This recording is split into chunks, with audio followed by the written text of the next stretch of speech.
చిటికం నా జీవితంలో వెలుగు నింపావయా, వ్యర్థముగా ఉన్న జీవితానికి అర్థం చూపావయా.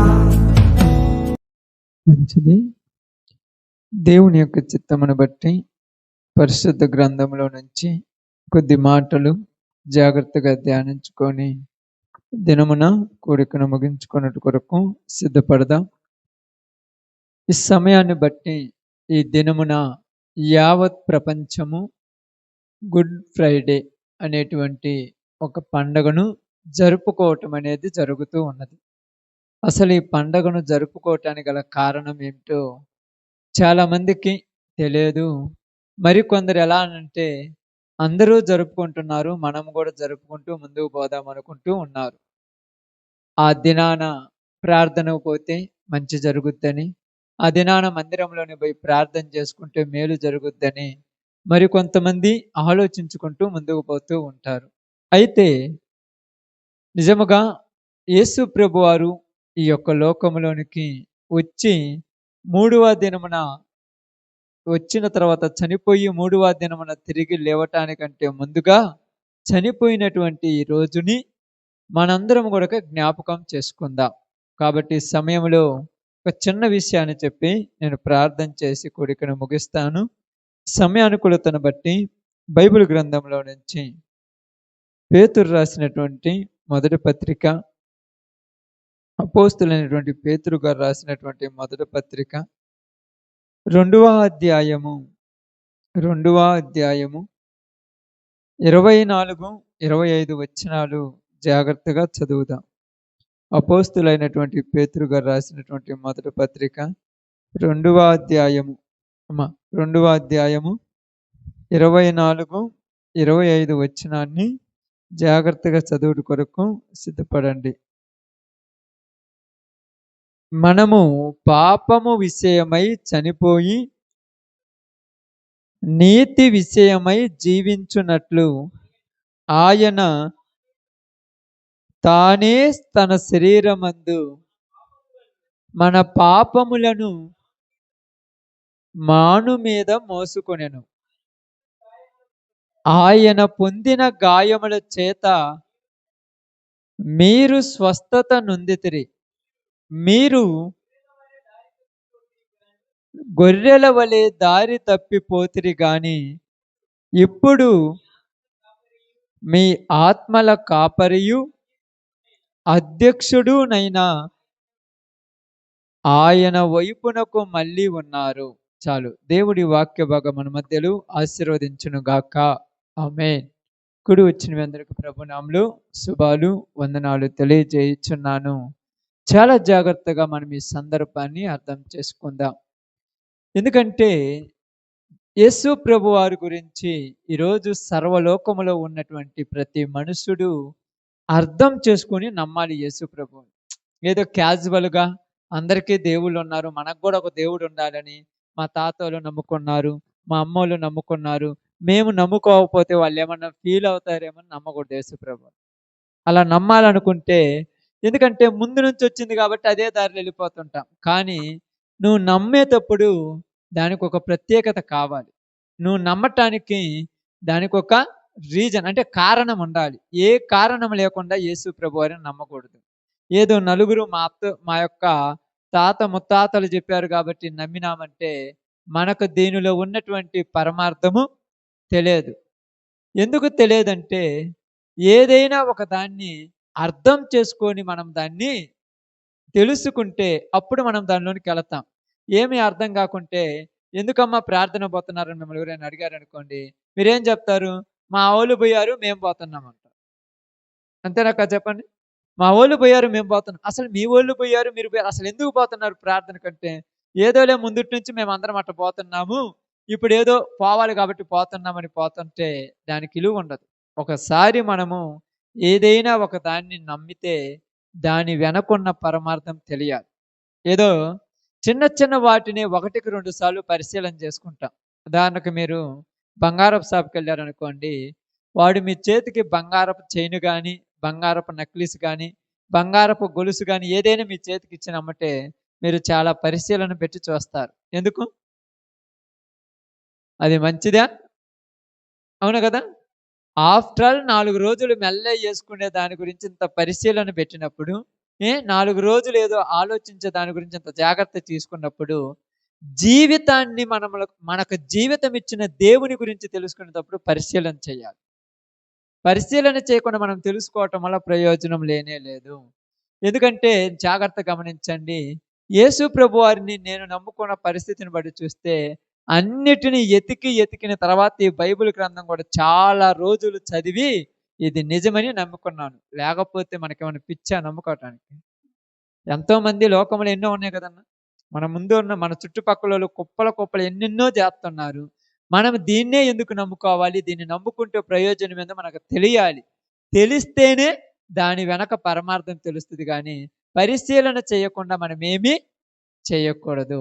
ఎందుకంటే ఇక్కడ మనం బాగా గమనించి ఆలోచించినప్పుడు, ఇక్కడ మనం చదివినటువంటి సందర్భాన్ని మనం చదువుతాం. చూడండి అక్కడ రాయబడిన మాట. మనము పాపముల విషయమై చనిపోయి, నీతి విషయమై జీవించున్నట్లు ఆయన బాగానండి. తానే తన శరీరమందు మన పాపములను మ్రాను మీద మోసుకొని అంటే ఇక్కడ చదవబడిన సందర్భం ఏందంటే, మనుషులమైన మనం ఎలాంటోళ్ళము 25వ వచనం చెప్తుంది. ఎలాంటోళ్ళమంట? అందరము గొర్రెల వలె దారి తప్పిపోవటం అంటే తెలుసు కదమ్మా! పోవాల్సిన దారిలో కాకుండా కొత్త దారులలో పోతున్నాం. కొత్త దారిలో ఎందుకు పోతారు? ఎందుకు పోతారమ్మా? ఎందుకు పోతారు చెప్పుమ్మా? కొత్త దారిలో ఎందుకు పోతారు? మీరందరూ పనికి పోయేలాగా? పనికి పోయాలి కదక్క? మీరు అంటారు ఏం పనికి పోతారన్నమాట. మీరు చాలా పనికి పోతారు. కష్టపడతారు పనిలో మీరు. మీరు నేరుగా మిరగాయలు కోయటానికి పోవాలి. పోతుంటే పక్కన పుచ్చకాయల తోట కనపడ్డది. మిరగాయలు పోయే మీరు ఒక్కసారిగా కంచె దూకి అటు పోయి ఇటు వస్తారు. దేనికి? పుచ్చకాయ విక్కొచ్చుకోవాలని, అంతేనా కదా? ఇప్పుడు మీరు పొయ్యే దారిని పోకుండా పక్క దారికి ఎందుకు పోయారు? మీ కళ్ళకు నచ్చింది కాబట్టి పోయారు. లేకపోతే పోరుగా.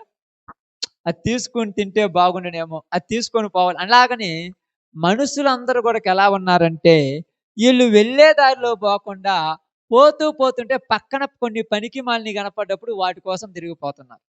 పనికిమాలినవి ఏందంటే, చెయ్యకూడనివే పనికిమాలినవి. చేసేవి కాదు, చెయ్యకూడనివి కొన్ని ఉన్నాయి. పోతున్నప్పుడు నేను మా ఊరు నుంచి దారిలోకి వస్తున్నాను. వస్తుంటే మధ్యలో దొనకొండ అనేటువంటి పెద్ద ఒక పట్టణం చిన్నది కనపడింది. అక్కడికి వచ్చిన తర్వాత నానా రకాలైనటువంటి పరిస్థితులు కలిగిన కుటుంబాలు ఉంటాయి. నానా రకాల పరిస్థితులు కలిగిన మనుషులు ఉంటారు. నానా రకాల కొట్లు ఉంటాయి. నేను సక్రంగా నా పని మీద ఈడికి రావాలి. అక్కడికి వచ్చిన తర్వాత పక్కన మనుషులు బాగున్నారని ఆ ఇళ్లలో జొరబట్టిననుకో, ఇది కరెక్ట్ దారా తప్పు దారా? ఇప్పుడు ఎందుకు పోయావటంటే దేనికి పోయారంట? ఎందుకు పోయారు అలాగా? పోయే వాళ్ళకే తెలుసా ఎందుకు పోయారమ్మ చెప్పండి?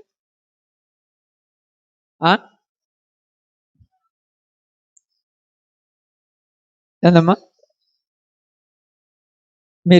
మీరు అందరూ చేస్తారు కానీ ఎందుకు పోతారు కూడా తెలియదు. ఎందుకు పోతారు అన్నట్ట? దొంగతనం చేయటానిక? అక్క దొంగతనం చేయటానికి క్యాజువల్గా మాట్లాడుకుని దొంగతనం చేయటానికి పోతారా? మరి దేనికి పోతారు? యెషయా గ్రంథము 53వ అధ్యాయం 6వ వచనం అక్కడ చదవండి. క్లారిటీగా ఉంటుంది చూడండి. అదే మాట ఉంటుంది అక్కడ. మనమందరము గొర్రెల వలె త్రోవ తప్పిపోతిమి. ఈ మాటనండి. మనలో ప్రతివాడు తనకు నచ్చినట్టు తిరుగుతున్నాడయ్యా. అడిగేవాడు ఉండకూడదు మనుషులకి, చెప్పేవాడు ఉండకూడదు, చేసేవాళ్ళు ఉండకూడదు. ఎవరికి నచ్చినట్టు వాళ్ళు తిరగాలి. ఎందుకు ఇలా తిరుగుతున్నామంటే బాధ. అంతే కదా? బాగా అర్థం చేసుకోండి. ఇప్పుడు పిల్లలు ఉన్నారనుకోండి, తల్లిదండ్రులు అడగకూడదు వాళ్ళను. మిమ్మల్ని అడిగితే మీకు కోపం. నేను యాడికి పోయాను మా ఫ్రెండ్ కాడికి అంటారు. పోవటం కరెక్ట్ కాదు.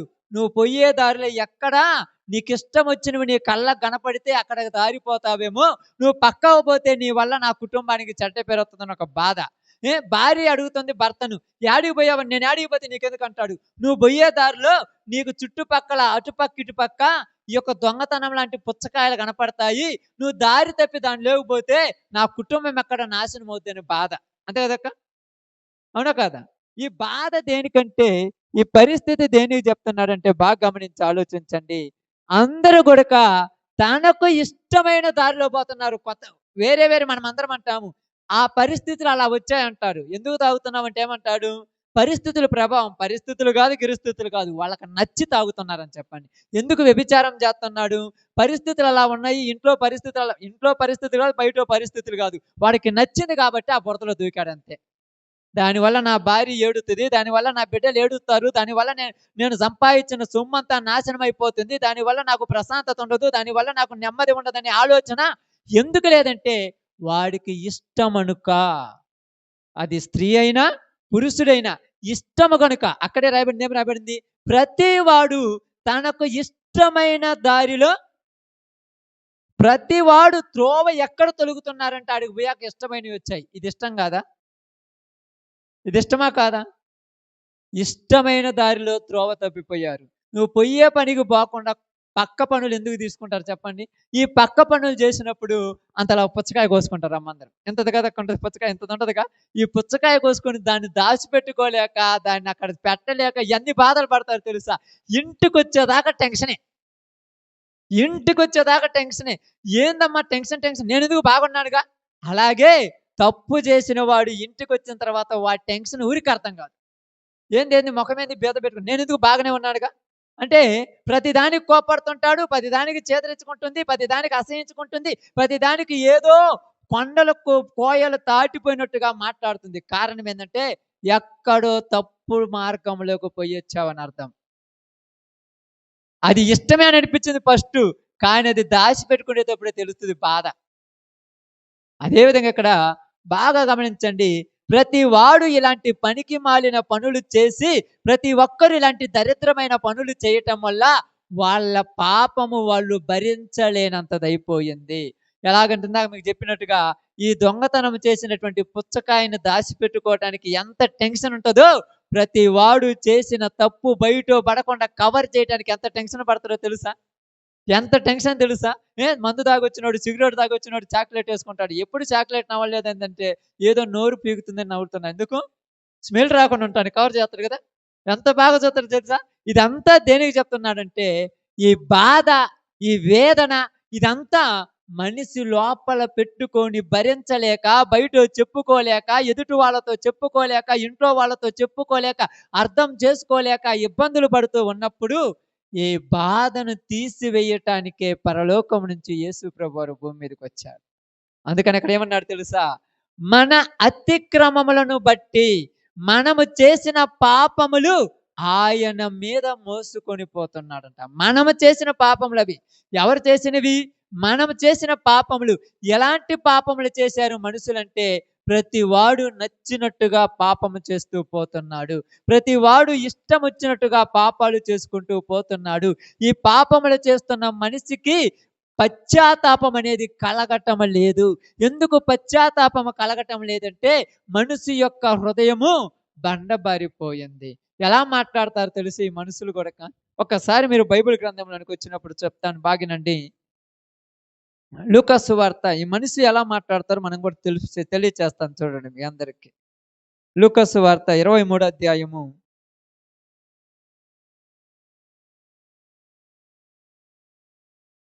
23వ అధ్యాయము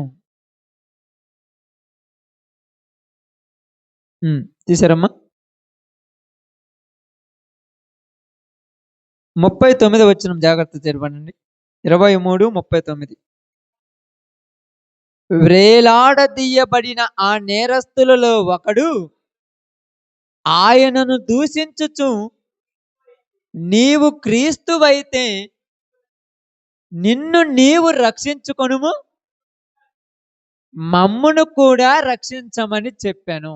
ఇక్కడ యేసు ప్రభు వారిని సిలువ వేశారమ్మ. మీ అందరికీ తెలుసు సిలువ వేశారని, అందరికి తెలుసు కదక్క. కరుణామయుడు, దయామయుడు సినిమాలలో చూసి ఉంటారు పాప మీ అందరూ. చాలా చక్కగా ఉంటుంటది.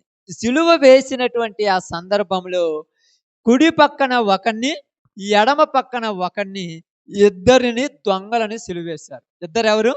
దొంగలు. అమ్మా ఇక్కడేనండి, మీరు తర్వాత ఇంటికి పోయినాక రోజు అంతా చదవండి, మిమ్మల్ని ఎవరు ఇబ్బంది పెట్టరు. మీ దగ్గర బైబిల్ ఉంటుంది, మీకు ఏ పని ఉండదు, పొద్దుగూకులు చదవండి చాలంతే. ఇప్పుడు చెప్పేది వినండి. ఏ కుడి పక్కన ఒకరిని, ఎడం పక్కన ఒకరిని, ఇద్దరిని దొంగలను సిలువేశారు. ఇప్పుడు ఈ ఇద్దరు దొంగల్లో ఒకడు ఏమంటున్నాడంటే, నిజముగా నువ్వు క్రీస్తువైతే, ఏమంటున్నాడు అక్కడ?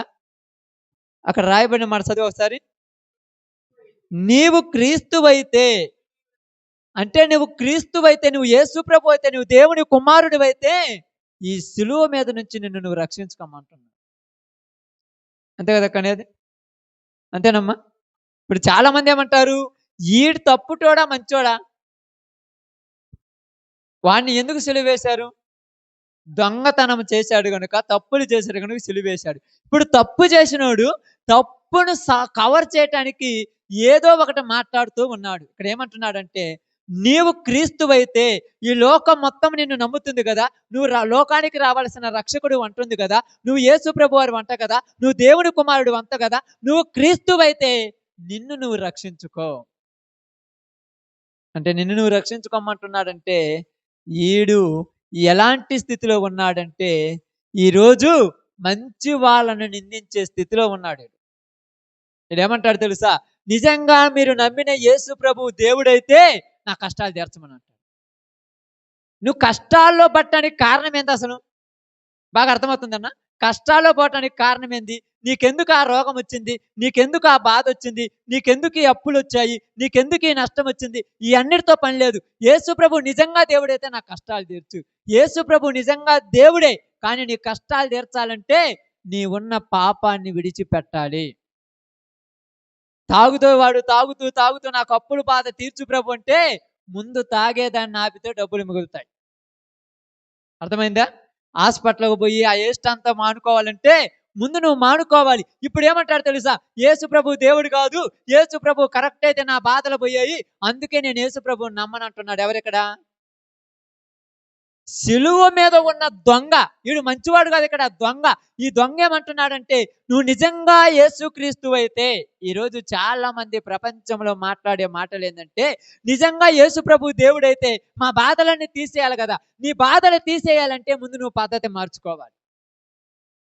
అంతే కదన్నా? నేను పేకాట ఆడతా ఆడతా నా డబ్బులన్నీ పోకుండా ప్రభు నాకు డబ్బులు వచ్చేటట్టు చేయమని ప్రార్థన చేస్తే అటువంటి చెప్పు. ముందు నేను చేసే తప్పుడు పని, ఈ తప్పుడు పని మానుకొని నేను కష్టపడి పని చేసుకుంటే నాకు డబ్బులు నిలబడతాయి. నేను పేకాటలో డబ్బులు రావాలని ప్రార్థన చేస్తే, చేసేది మోసము, చేసేది అక్రమము, చేసేది అన్యాయము, చేసేది పాపము. ఎప్పుడు ఒకళ్ళ బాగుపడకూడదు, నేనే బాగుపడాలి, ఒకళ్ళని అభివృద్ధి చెందకూడదు, నేనే అభివృద్ధి చెందాలి, బాగా బతికే వాళ్ళని చూసి వ్యసన పడుతున్న నేను, దేవుడా నేను బాగుపడాలంటే ఎట్ట కుదురుద్ది? అప్పుడప్పుడు చాలా మంది ఏమంటారు తెలుసా? ఇదిగో ఎదుటి వాళ్ళు పాడైపోవాలనుకుంటే వాళ్ళకంటే ముందు నేనే పాడైపోతాను. ఈ యొక్క ఆలోచన మనుషులకి ఇక్కడ లేక దొంగ ఏమంటున్నాడంటే, నేను తప్పుటోని అనేది కాని రావటంలా యేసు ప్రభువుని నిందించడానికి రెడీ అయిపోయాడు. ఈరోజు ఎలాంటి వాడు కూడా మాట్లాడుతున్నాడంటే అర్థం ఏమిటి తెలుసా? ఈ దొంగ లాంటి పరిస్థితుల్లోనే ఉన్నారయ్యా ప్రజలందరూ. ఎందుకంటే చూడండి, అక్కడ కిందికి చదువుకుంటారు, ఆ మాట చెప్తాను. అయితే రెండో వాడు వానిని గద్దించి, నీవు అదే శిక్షలో ఉన్నావు గనుక దేవునికి భయపడవా? ఏ శిక్షలో ఉన్నావు నువ్వు?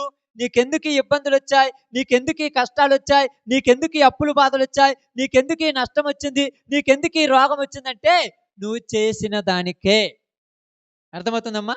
మీరందరూ యాపెత్తనం నాటితే మామిడి చెడు పెరుగుద్దా? ఏం పెరుగుద్ది?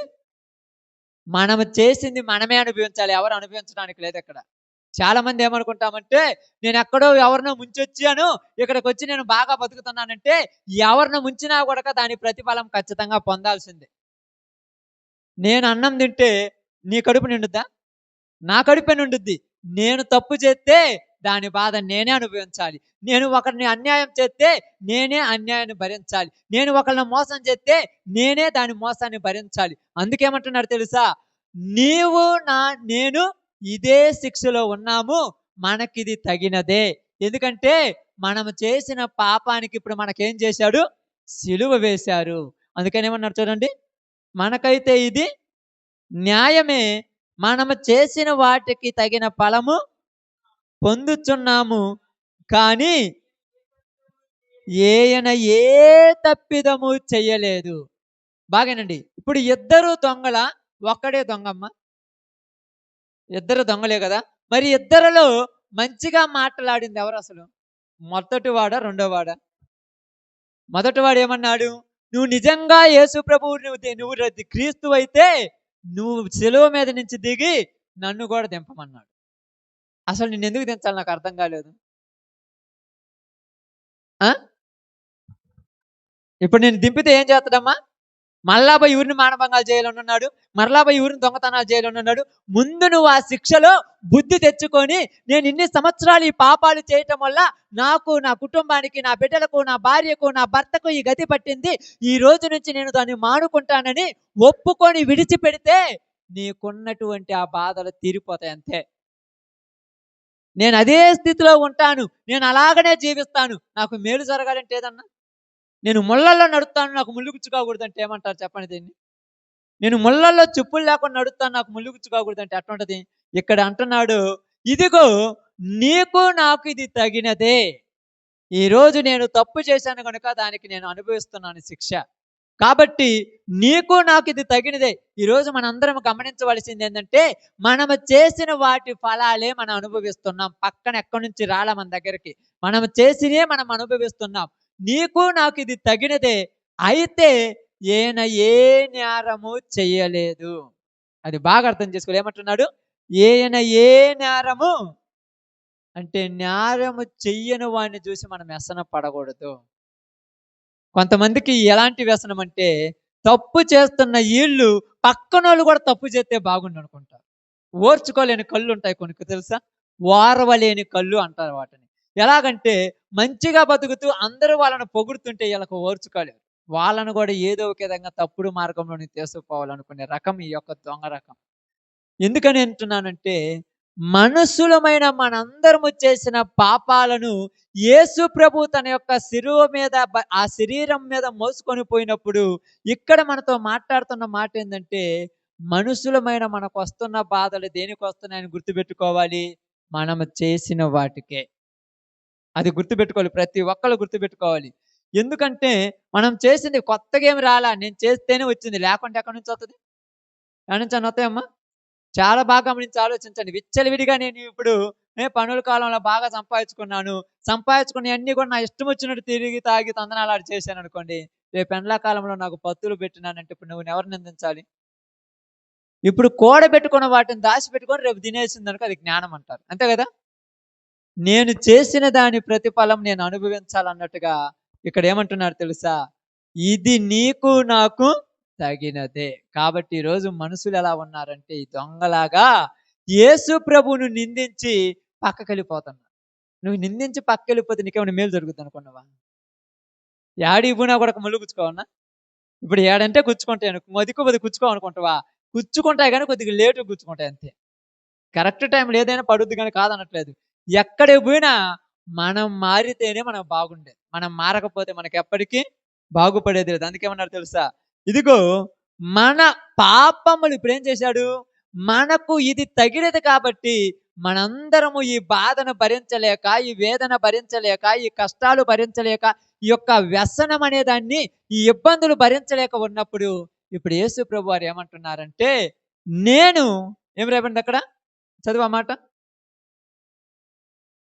పేతురు రాసిన పత్రిక, తానే తన శరీరమందు మన పాపములను మ్రాను మీద మోసుకొని పోయాను. నేను ఇంతకు ముందు చేసిన పాపాలన్నిటికీ ఇప్పుడు నాకు శిక్ష ఉండదు. ఎందుకంటే నా పాపాలు ఆయన మ్రాను మీద మోసుకొని పోయాడు. ఇంతకు ముందు నేను చేసిన పనికిమాలిన పనులు ఉన్నాయి కదా, దరిద్ర పనులు ఉన్నాయి కదా, నేను చేసిన బుద్ధి లేని పనులు ఉన్నాయి కదా, అవన్నీ యేసు ప్రభు తన యొక్క మ్రాను మీద మోసుకొని పోయాడు. అందుకని ఉదయ కాలంలో మా యొక్క సహోదరులకు చెప్పిన ఒక మాట చెప్పాను. యెషయా గ్రంథం 53 ఏం చెప్పానంటే, నిశ్చయముగా ఆయన మన రోగములను భరించెను. మన రోగములు. ఈ రోజు నీకు రోగం వచ్చిందంటే ఈ రోగానికి కారణం ఏంటంటే, నీవు నేను చేసిన తప్పే. ఈ రోగము మన మీద నుంచి తీసివేసి ఎవరి మీద వేసుకుంటున్నాడు? నా మీద పడించుకుంటున్నాను, నువ్వు ఆరోగ్యంగా జీవించన్నాడు. మన రోగము ఆయన మీద వేసుకున్నాడు, మన బాధలు ఆయన మీద వేసుకున్నాడు, మన నిందలు ఆయన మీద వేసుకున్నాడు, మన అవమానాలు ఆయన మీద వేసుకొని ఈరోజు నీకు నాకు విలువనిస్తున్నాడు 10 మందిలోనికి పోతే. ఈరోజు నేను 10 మందిలోనికి వస్తే ఈ బైబిల్ పట్టుకొని వస్తుంటే నాకు ఎందుకు విలువిస్తున్నారంటే, నేనేదో గొప్పోనని కాదు. ఇదిగో ఇంతకు ముందు ప్రకాష్ ఒక రకంగా జీవించాడు, ఇప్పుడు పద్ధతిగా ఉన్నాడంటే ప్రార్థనకు పోవటం వల్లే. ఇంతకుముందు కొన్ని వ్యవహారాలు ఉన్నాయి, కొన్ని పనికిమాలినతలు ఉన్నాయి. అక్కడ తిరిగాడు, ఇక్కడ తిరిగాడు, అక్కడ చదువుకున్నాడు, ఇక్కడ చదువుకున్నాడు, ఏమి ఏసాలు వేసాడు మనం చూసామా? కానీ ఈరోజు ఇంటి దగ్గర ఉన్న పద్ధతిగా ఉంటున్నాడంటే దేవుని దగ్గరికి రావటం వల్లే. నేను దేవుని దగ్గరికి రావటం వల్ల ఇలా ఉండటానికి గల కారణం ఏంటంటే, నాకు ఒక్కటే అర్థమైంది, నా రోగములు, నా బాధలు, నా కష్టాలు, నా వ్యసనాలు ఆయన మీద వేసుకొని ఈరోజు నాకు అప్పుడు చేసిన వాటి మనస్సులో కలిగేటువంటి మనోవేదన ఇప్పుడు నాకు లేదు.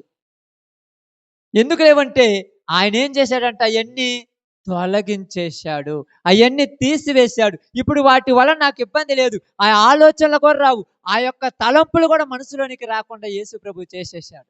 చాలా మంది అంటారు అసలు మర్చిపోలేకపోతున్నామంటారు. ఎందుకు మర్చిపోలేకపోతావు? నీ బాధ ఆయన మీద వేస్తే ఆయన తీసేసినప్పుడు నీకు గుర్తే ఉండదు. అప్పుడప్పుడు మీరు చూస్తుంటారు కదా, ఒక ఇద్దరు వ్యక్తులు ఒక కేజీ మోసుకొని పోతున్నారు అనుకోండి, బరువు. ఇప్పుడు పక్కన వాడు ఆ బరువు అతని మీద ఎత్తుకున్నాడు అనుకోండి, ఇప్పుడు ఇతనికి బరువు ఉంటుందా?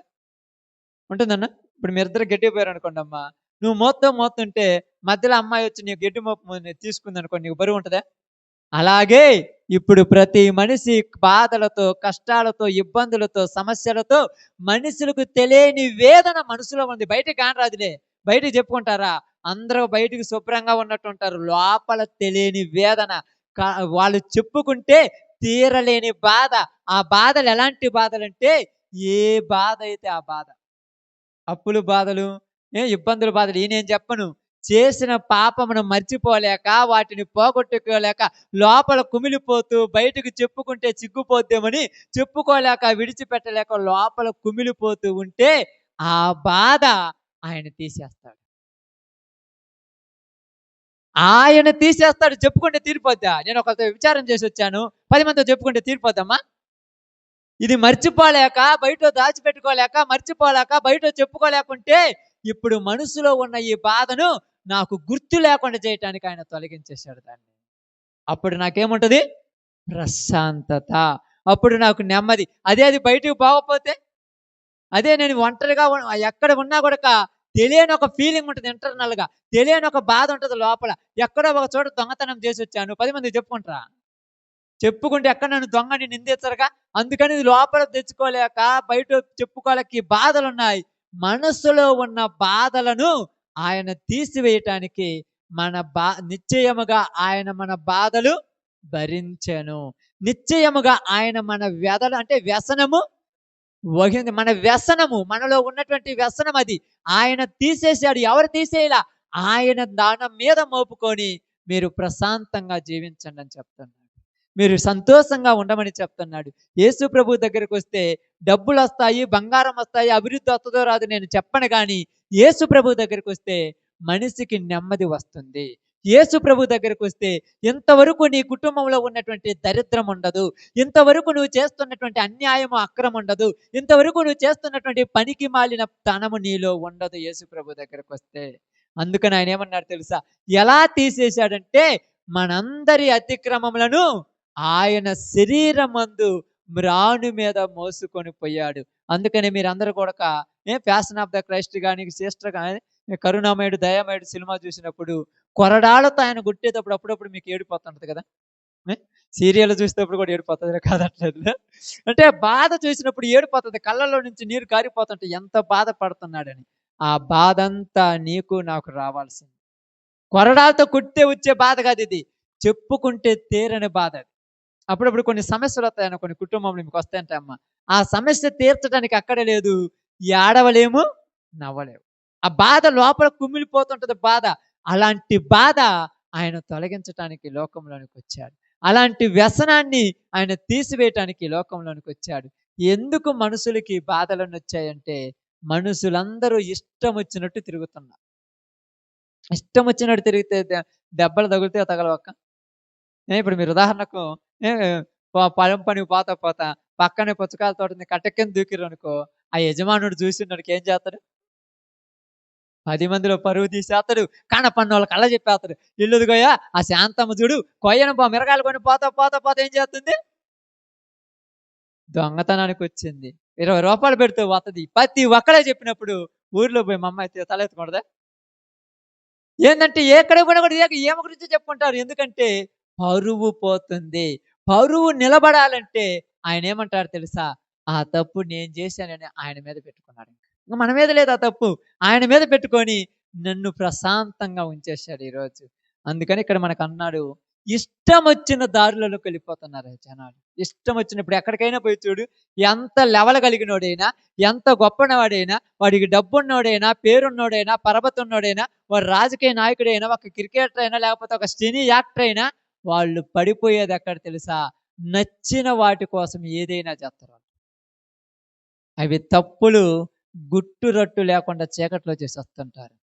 ఆటి వల్ల ప్రశాంతంగా మనకు కనపడుతుంటారు కానీ లోపల తెలియని వేదన, లోపల తెలియని బాధ, లోపల తెలియని వ్యసనక్రాంతుడైపోయారు వాళ్ళందరూ కూడా. అలాంటి బాధను తొలగించడానికి యేసుప్రభు వారు భూమి మీదకి వచ్చి మనందరి బాధలు, మనందరం చేసినటువంటి తప్పులు ఇప్పుడు ఎక్కడ మోపాడంట? ఎక్కడ? మీకు తెలుసు ఎక్కడుందో? ఎక్కడమ్మా? రాత్రి మీకు చెప్పా కదా, కొరింథీయులకు రాసిన 2వ పత్రిక 5వ అధ్యాయం 21వ వచనం. మీకు అర్థం కావటానికి చూపెడుతున్నాను చూడండి. కొరింథీయులకు రాసిన 2వ పత్రిక 5వ అధ్యాయం 21వ వచనం.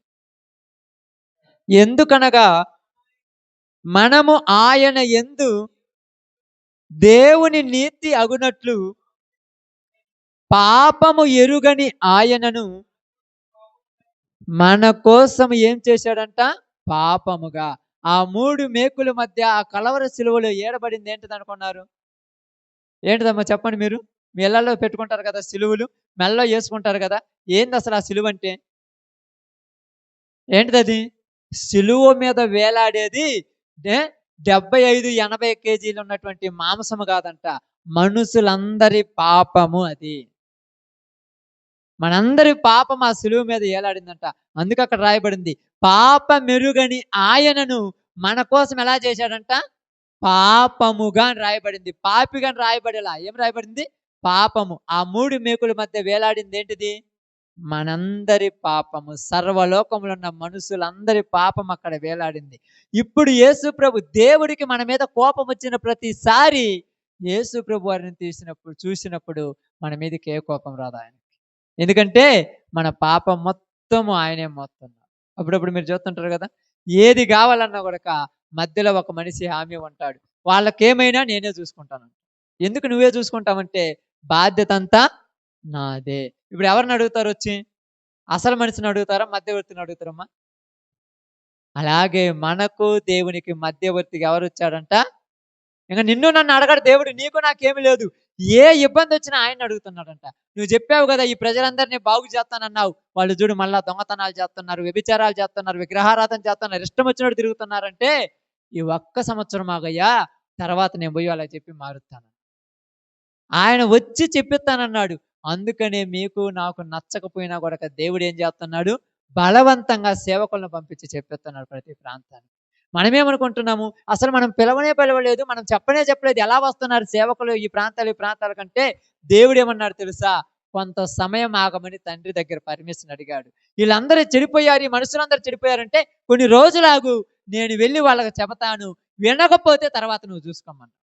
వినకపోతే చూసుకోమన్నా, ముందు చెప్పాలి కదా. చెప్పటం కోసం యేసు ప్రభు వారు దేవునికి మనుషులకు మధ్యవర్తిగా వచ్చి ఏం చేశాడంట? తిమోతికి రాసిన మొదటి పత్రిక 2వ అధ్యాయం 5వ వచనం అనుకోండి చూడు. తిమోతికి రాసిన మొదటి పత్రిక 2:5 అదేనా? దేవునికిని నరులకును మధ్యవర్తియు ఒక్కడే, ఆయన క్రీస్తు యేసును నరుడు. ఆమేన్. చదువు. ఈయన అందరి కొరకు విమోచన క్రయధనముగా తన్ను తానే సమర్పించుకున్నాడు. ఏమి సమర్పించుకున్నాడంట? మనము చేసిన అపరాధముల కొరకు ఆయన యవన కాలములో కోరికలు వచ్చాయి. రాకుండా ఉంటాయన్న ఉప్పు కారం తినే వాళ్ళకు యేసుప్రభు ఉప్పు కారం తిన్నాడు. కోరికలు వచ్చాయి, ఆశలు వచ్చాయి. ఏదో కోరుకున్నాడు, ఏదో చేయాలనుకున్నాడు. అధికారం వచ్చింది, ధనం వచ్చింది, స్త్రీలు వచ్చారు, ఎన్నో వచ్చాయి.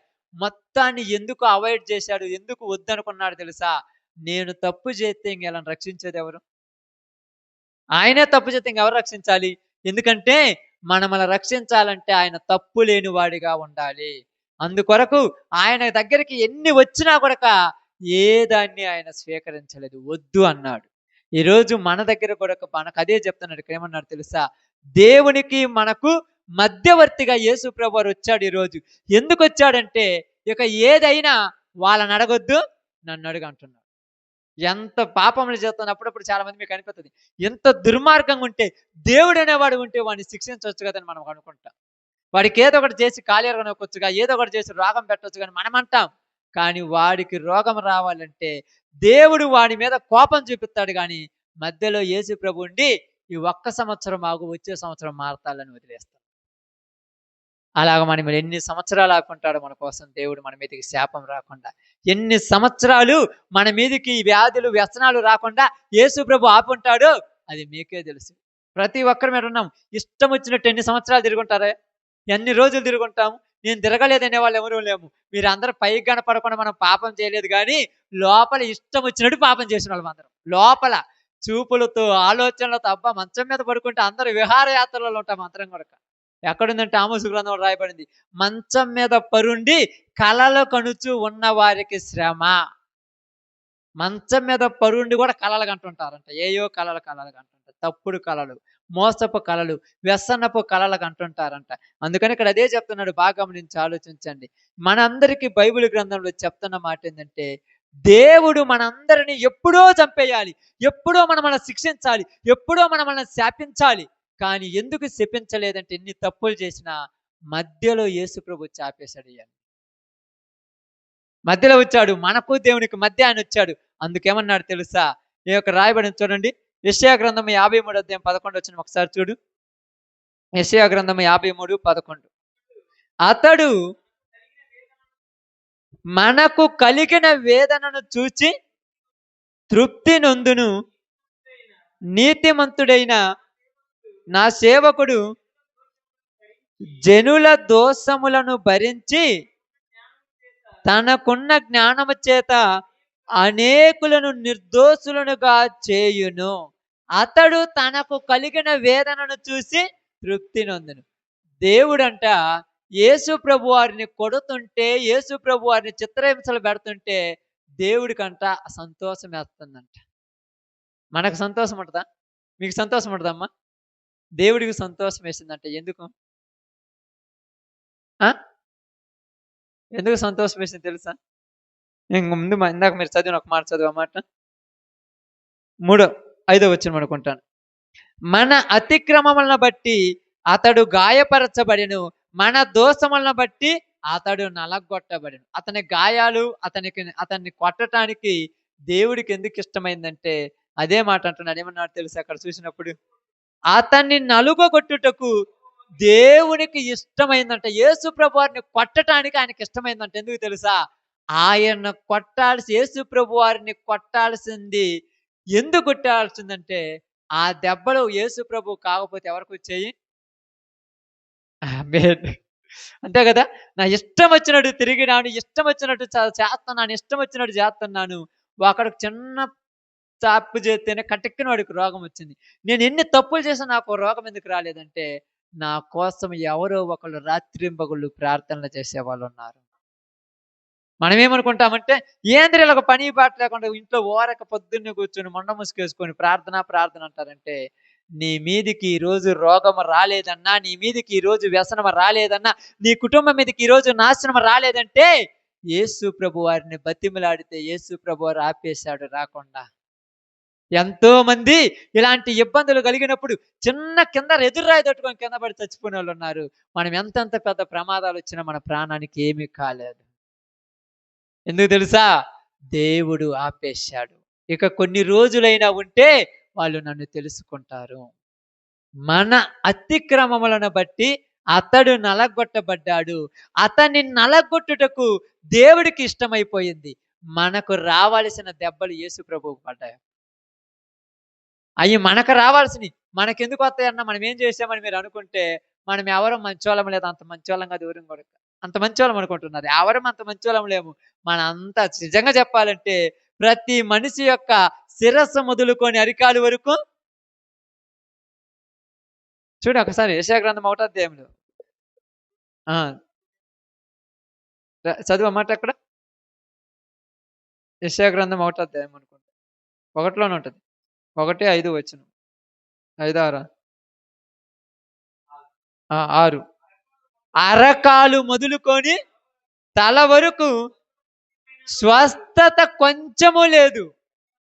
ఎక్కడ చూచినా గాయములు, దెబ్బలు, పచ్చిపుండ్లు, అవి పిండబడలేదు, కట్టబడలేదు, తైలముతో మెత్తన చేయబడలేదు. ఇవన్నీ ఏంటి అనుకుంటారు? దెబ్బలంటే ఏంటి? దెబ్బలంటే ఏందనుకుంటారన్నా? గాయాలంటే ఏంటి అనుకుంటున్నారు మీకు తెలుసా? నడినెత్తి మొదలుకొని అరికాలు వరకు స్వస్థత కొంచెం కూడా లేదంటే మనిషి శరీరంలో ఏది కూడా మంచి దాని గురించి ఆలోచించేది లేదంట. ప్రతిదీ తప్పు చేయాలనిపిస్తుందంట. ప్రతిదానికి తప్పు చేయాలి. ఎలా ఉంటుంది తెలుసా? గాయములు ఎలా ఉన్నాయంట? పచ్చి పుండ్లు అంటే మానట్లేదు పుండు. మానటం అంటే తెలుసా? మరిచిపోవాలని కూడా మర్చిపోరంట. గుర్తు తెచ్చుకోమరా జ్ఞాపకం చేసుకుంటారంట తప్పుడు పనులు. గుర్తు తెచ్చుకొని మరా నవ్వుకుంటుంటారంట లోపల ఆ పనులు చూసి. అబ్బా! ఆ రోజులు అంత విశాలంగా తిరిగొని, ఇచ్చలవిడిగా చేసుకొని ఎంత బాగా మాట్లాడుకుంటారంట. ఎక్కడ కూడా స్వస్థత కొంచెమైనను లేదు. ఎక్కడ చూసినా గూడక కనీసం గాయాలకు మందు గూడా లేదంట. మర్చిపోవాలనుకున్నా మర్చిపోవట్లేదంట తప్పులను. అందుకేమన్నాడు తెలుసా? చదువు తర్వాత వచనం. చాలా జాగ్రత్తగా ఉంటది అక్కడ చూడు. ఆ! ఆ! ఆ! నువ్వు చేసిన దాని వల్ల ఏది పాడైందంట? మనుషులు తప్పు చేస్తే ఏమి పాడైపోయింది? మనిషి తప్పు చేస్తే మొట్టమొదట మనిషి పాడైపోయాడు. ఆ తప్పు వల్ల కుటుంబం పాడైపోయింది. కుటుంబం వల్ల గ్రామం పాడైపోయింది. గ్రామం వల్ల మండలం పాడైపోయింది. మండలం వల్ల జిల్లా, జిల్లా వల్ల రాష్ట్రం, రాష్ట్రం వల్ల దేశం. ఇది ఎక్కడి నుంచి ఎక్కడి దాకా వచ్చింది. నేనే కదా తప్పు చేసిందంటే నీ తప్పు వల్ల అంతా పాడైపోయింది. అంతా పాడైపోయింది. పాడైపోయిన దాన్ని బాగు చేయాలంటే ఎవరో ఒకళ్ళు రావాలి. మెకానిక్ కావాలి. పాడైపోయిన ఆటో బాగు చేయాలంటే మెకానిక్ రావాలిగా. ఈ మెకానిక్ వచ్చినప్పుడు ఎంత బాధ ఉంటుందో తెలుసాడు? మొత్తం షెడ్ చేస్తుంటాడు. ఎక్కడ పాడైపోయిందో చూసి దానికి చిన్న వైరేసి వెళ్ళిపోతాడు. చిన్నది ఎంతదే వైరు మొక్కేస్తాడు, వెళ్ళిపోతాడు. అలాగే యేసు ప్రభు వారు కూడా భూమి మీదకి వచ్చిన తర్వాత మనుషులు ఎక్కడ పాడైపోయారని చూస్తే మనుషులు పాడైపోయింది ఎక్కడంట? ఎక్కడ? ఆమేన్. ఎక్కడ? ఆలోచనలలో, హృదయములో, మనస్సులో పాడైపోయారు. మనిషి బాగానే ఉన్నారు. నాకేం శుభ్రంగా మంచిగా స్నానం చేస్తున్నాను, కొత్త బట్టలు వేసుకుంటున్నాను, ఉతికిన బట్టలు వేసుకొని టిప్ టాప్ తిరుగుతున్నాను. కానీ లోపల మంచి లేదంట. కుళ్ళిపోయిన సమాధులేనంట అన్ని కూడా. మంచి ఆలోచనలు ఎవరికైనా వస్తాయి చెప్పండి? ఎవరికైనా వస్తాయి అసలు? ఎందుకు ఇయన్నీ? ఎవరన్నా ఎక్కడికన్నా పోతుంటే పక్కనోళ్ళని చూసి ఓర్చుకునే వాళ్ళం ఎవరైనా ఉన్నామా? నిజంగా చెప్పండి. ఓర్చుకోలేం. వాళ్ళకి చూసి మాకు గూడా ఉంటే బాగుండని ఆలోచన అందరం. మాకు గూడా వస్తే బాగుండని. కాబట్టి ఇక్కడ అదే చెప్తున్నాడు. ఏం చెప్తున్నాడు తెలుసా? హృదయములో పాడైపోయాడు మనిషి. పైకి బాగానే ఉన్నారు.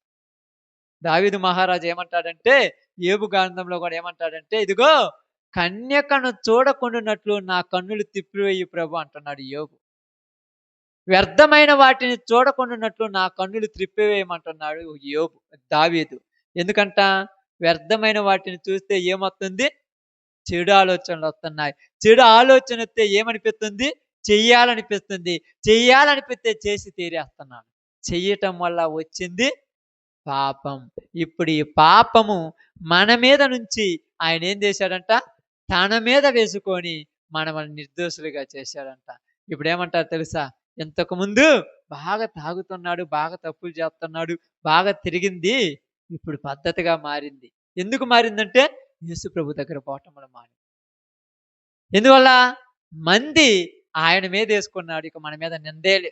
అప్పుడప్పుడు మీరు బ్యాంకులో అప్పు కానీ అక్కడ ఉన్నారు అనుకోండి, మీ తరపున ఒక వ్యక్తికి అప్పు కట్టేస్తాడు. ఇప్పుడు మీకు అప్పు ఉన్నట్టేనా? ఇప్పుడు అప్పు మీరు ఊరికి తీర్చాలి. కట్టిన వ్యక్తికి తీర్చాలి. ఇప్పుడు మన తరపున తన్ను తాను అర్పించుకున్నది ఎవరంట? ఏంది? విమోచన క్రయధనముగా. విమోచన మనమల విడిపించటానికి క్రయం అంటే తన శరీరము, తన రక్తం ఇచ్చి మనమల్ని విడిపించాడంట ఆ పాపం నుంచి. అదే ఈరోజు మనం ఏం చేసుకుంటున్నాం? Good Friday. గుడ్ ఫ్రైడే మంచి శుక్రవారం అని అర్థం. బాధపడేది కాదు గుడ్ ఫ్రైడే అంటే. మంచి శుభ శుక్రవారం అంటారు దీన్ని. ఎందుకంటారంటే శుభ శుక్రవారం అని, మన మీద బాధ అంతా తీసేశాడు. ఇంకా సంతోషమా బాధ? బాధ తీసేస్తే మన మీద బరువు దింపేస్తే హమ్మయ్య అనుకుంటాంగా. బరువు దిగితే అమ్మయ్య అంటాం. పాపం అనే బరువు తీసేశాడు. ఇప్పుడు మనం ప్రశాంతంగా ఉంటున్నాం. అందుకని ఆయన ఏమన్నాడు తెలుసా? పాపం భారము చేత అలసి సొలసిన సమస్త జనులారా నా యొద్దకు రండి, మీకు నేను ప్రశాంతతనిస్తానన్నారు. ఎవరైనా ఏ బాధలైనా మనసులో కుమిలిపోతూ, కుషించిపోతూ, నెమ్మది లేక, సంతోషం లేక, పైకి చెప్పుకోలేక, లోపల దాచిపెట్టుకోలేక ఇబ్బందులు పడుతున్న వాళ్ళు ఎవరైనా యేసు ప్రభు దగ్గరికి వస్తే మూడో కంటికి తెలియకుండా నీ బాధ తీసేస్తాడు. మూడో కంటికి కూడా తెలియదు, తీసేస్తాడు. అప్పుడు తీసేసిన తర్వాత మరలా నువ్వు ప్రశాంతంగా ఉంటావు. అందుకని ఇదంతా కూడా మీ అందరికి ఎందుకు చెప్తున్నానంటే ఒక విషయము, గుడ్ ఫ్రైడే దేనికి చేసుకుంటున్నారంటే మనకు విమోచన క్రయధనముగా ఆయన అర్పించబడ్డాడు కాబట్టి మనం ఈరోజు సంతోషంగా దేవుని యొక్క సన్నిధిలో భూమి మీద బతుకుతున్నాం. లేకపోతే ఆయన అర్పించబడకపోతే ఈరికి ఎప్పుడూ నాశనం చేసేవాడు. ఎప్పుడు తప్పు చేసినోడు గుడిసెకి చేస్తారా? ఎన్నిసార్లు వాయిదాలు తిరుగుతుంది? ఏదో ఒక రోజు తీర్పు ఉండాలిగా. ఆ తీర్పుకు మధ్యలో ఆయన వచ్చి వాయిదాలు వేపిస్తున్నాడు. ఈరోజు ఎందుకు వాయిదాలు వేస్తారు? ఎందుకు వేస్తారు తెలుసుగా. మధ్యలో మనసు మారేమన్నా వాళ్ళు ఏమన్నా మార్చిపోయి పశ్చాత్తాపడతారేమని వాయిదాలు వేస్తారు. చివరికి కూడా వాయిదా మనసు మార్చకపోతే చివరికి ఉరిశిక్షే. కాబట్టి ఈరోజు మనందరికీ దేవుడు చెప్పింది ఏంటంటే, ఇప్పుడు యేసు ప్రభు వారు అవకాశాలు ఇప్పిస్తున్నారు. దేనికంటే పశ్చాత్తాపడతామేమని. పశ్చాత్తాపడకుండా ఇంకా జీవిస్తుంటే చివరికి నరకమే. ఇంకెవరు దీనికి కాంప్రమైజ్ కావటానికి లేదు. నిజంగా ఉందా లేదని డౌట్ ఎవరికైనా ఉంటే ఈసారి వచ్చినప్పుడు క్లారిటీగా మీకు చెప్తాను, ఉందే లేదు. కరెక్ట్గా చెప్తాను, మీకు రుజువులతో సహా చూపించాను, ఉందే లేదు. కాబట్టి ఈరోజు మీ అందరికీ చెప్పింది ఏంటంటే, గుడ్ ఫ్రైడే రోజున యేసు ప్రభు వారు మన పాపాల కోసం చనిపోయాడు కనుక మనందరి మీద ఉన్న బాధ, మనందరి మీద ఉన్నటువంటి పాపము ఆయన తీసుకొని పోయి శిలువ మీద కొట్టేశాడు కనుక ఇప్పుడు మనం ఆయన దగ్గరికి వచ్చిన తర్వాత పాత పాపాలు మనలో ఉండవు. ఇంకా ఇదివరకు చేశానంటే ఎప్పుడో గడిగేశాడు, ఇంకా చేస్తే ఉండవు. అప్పుడప్పుడు మీ బట్టల మీద మరక అవుద్ది. నిమ్మకాయ వేసి బాగా రుద్దితే మరక ఉంటుందా? అలాగే ఆయన కూడా కడిగేశాడు, ఇంకా మనలో పాపం ఉండదు. ఇప్పుడు మనము కొత్తగా మారిన వారం అయిపోతాం. కాబట్టి ఈరోజు మీ అందరూ కూడా అలాగనే ఉండి యేసు ప్రభు వారిని ప్రార్థించండి. అయ్యా, నేను నీ బిడ్డగా ఉండటానికి ఇష్టపడుతున్నాను, నాలో ఉన్నదంతా కూడా నువ్వు తీసివేసావని చెప్పబడింది కనుక ఆ దొంగలాగా నేను నిందించేవాడికి ఉండకూడదు. ఇదిగో రెండో వాడు మాట్లాడినట్టుగా ఈ శిక్ష ఇన్ని రోజులు నేను బాధలు పడటానికి కారణం నేనే, కానీ ఈరోజు నువ్వు నా కోసం చనిపోయావు కనుక నన్ను క్షమించి ఈ భూమి మీద ఇంకా కొద్ది రోజుల ఆయుస్సు నాకు ఇచ్చి నీ కోసం బ్రతకటానికి కావలసిన బాధ్యత దయచేయమని ప్రార్థన చేద్దాం. అందరం కూడా ఒక ప్రార్థనలో